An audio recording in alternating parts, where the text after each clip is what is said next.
जाजपुर गौतम बुद्ध संस्कृति भवन परिसर रे उत्कल गौरव मधुसूदन दासंक 176तम राज्यस्तरीय जयंती समारोह और आईनजीवी दिवस पालित हो जाइछि।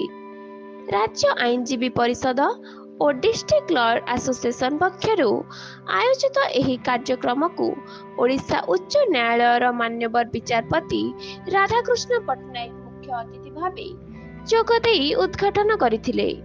राज्य आईनजीवी परिषदर अध्यक्ष सीतांशु मोहन द्विवेदी सभापतित्व आयोजित सभारे मुख्य वक्ता भावे ओडिशा उच्च न्यायालय मान्यवर विचारपति शिवशंकर मिश्र जोगदेई आईनजीवी दिवस तात्पर्य संपर्क में मत व्यक्त करथिले।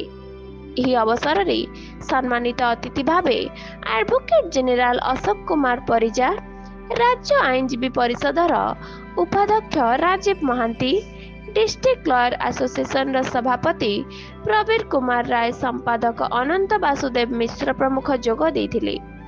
एही अवसर रे राज्यर 3 जन वरिष्ठ आईनजीवी को मधुज्योति सम्मान रे सम्मानित करा जायथिबा बेले जाजपुर वरिष्ठ आईनजीवी दिलीप कुमार दास को मधुश्रुति सम्मान रे सम्मानित करा जायथिला। उत्कल गौरव मधुसूदन दासंकर 176 जन्मोत्सव एवं ये जन्म जयंती उपलक्षे ओडिशा उच्च न्यायालय अनुमोदन क्रमे राज्य बार काउंसिल 1998 मसीहारू यही मधुबाबू को जन्मदिन को वकील दिवस रूपे पालन करुच्ची एवं से राज्य बार काउंसिल ओडिशार विभिन्न बार एसोसिएशन रे यही पालन करे, यही वकील दिवस पालन करे मधुबाबू को जन्मदिन। आम जाजपुर बार एसोसिएशन अनुरोध क्रमे निमंत्रण क्रमे प्रथम करी राज्य bar council district Jajpur bar association सहित आईनजीवी दिवस पालन करछन्ती।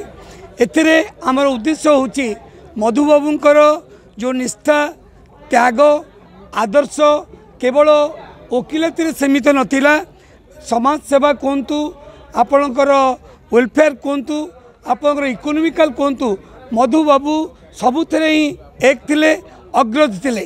तेणु मधुबाबू को जन्म जयंती उपलक्षे आमे जनकु मधु सम्मान जे कि डिस्ट्रिक्ट जाजपुर बार आम मधु सम्मान रे सम्मानित कलु एवं आउ 3 जन वरिष्ठ आईनजीवी को मधुज्योति सम्मान रे सम्मानित कलु एवं राज्य बार काउंसिल दाबी रही मधुबाबूंकर जो निष्ठा त्याग उत्कल सम्मेलन ठारू आरंभ करी आज पर्यंत रही से मरणोत्तर भारत रत्न पाए हकदार जोटा राज्य बार काउंसिल ए संक्रांत रे निष्पत्ति नहीं।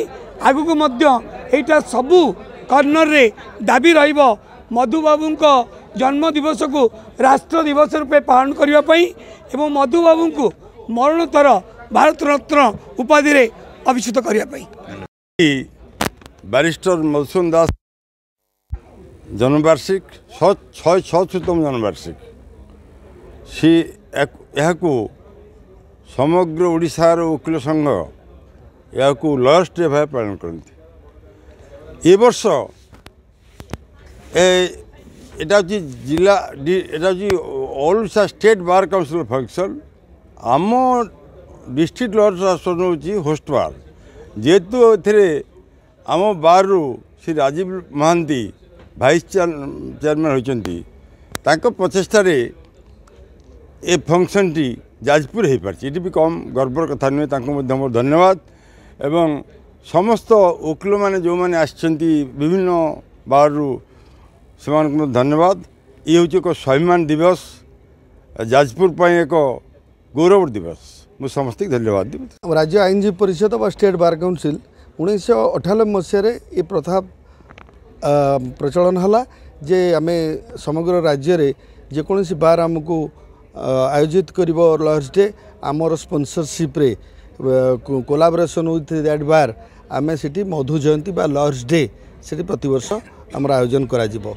चलित वर्ष जाजपुर डिस्ट्रिक्ट लॉयर्स एसोसिएशन पक्षरु मधु जयंती बा lawyers day observation state bar council पक्षरु होइतला एवं जो थे आप देखिले 2 जन न्यायाधीश जस्टिस शिवशंकर मिश्र और justice R K Pattnaik chief guest and chief speaker होगी आम बार आज आसिक पहुँचते honourable advocate general Ashok Parija उपस्थित थे state bar council chairman Sitanshu Mohan Dwivedi थे और बार प्रेसिडेंट सेक्रेटरी उपस्थित थे। यह प्रतिवर्ष अप्रैल मास 28 तारिख दिन लॉर्ड्स डे रे ऑब्जर्वेंस हुए। चलित थर जाजपुर होती बहु आईनजीवी राज्यर विभिन्न कोण अनुकोणरू एवं पाख पड़ोसी जिलूर संख्याधिक संख्यार आईनजीवी मैंने जोगदेकी मधुबाबू उद्देश्य श्रद्धांजलि देवा सहित मधुबाबू जीवनावली मधुबाबू जीवनादर्श उपर आलोकपात है जो आलोचना है सबू आईनजीवी एक शिक्षणीय एवं यह सबुदिन स्मरणीय जाजपुर इतिहास लिपिबद्ध हो रहा। जाजपुर रे प्रथम थर पर स्टेट बार काउंसिल एपरी कार्यक्रम आयोजन करिथिबारु अशेष अशेष धन्यवाद देवी state bar council president and all 25 members.